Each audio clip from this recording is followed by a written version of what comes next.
In this video, we will see together how not to mix derrière and derrière.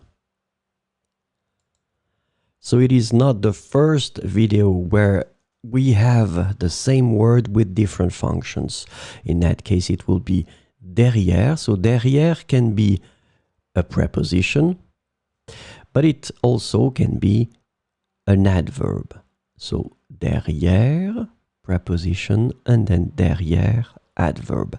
And because of the function of these things, the preposition adverbs, we will use them quite differently. So let's have a look at derrière as a preposition.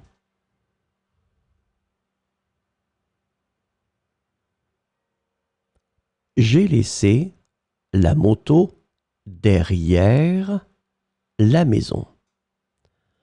So preposition, remember that it will introduce something. So derrière la maison, it could be, of course, it's a noun here, it could be the name of a person. We could even introduce a structure with a verb, but still it will introduce something. Something will come after it. So derrière la maison. J'ai laissé la moto derrière la maison. So the second possibility will be to use derrière as an adverb.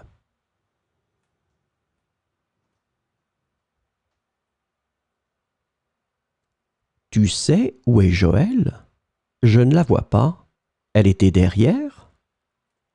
So as you can see, in that case, we are using derrière as an adverb, and the adverb won't introduce anything. So basically, the concept is that it doesn't introduce something that will come after. It's not connected to what is coming after. It's only connected as an adverb to the verb. And the verb here is être. Elle était derrière.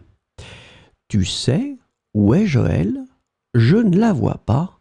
Elle était derrière.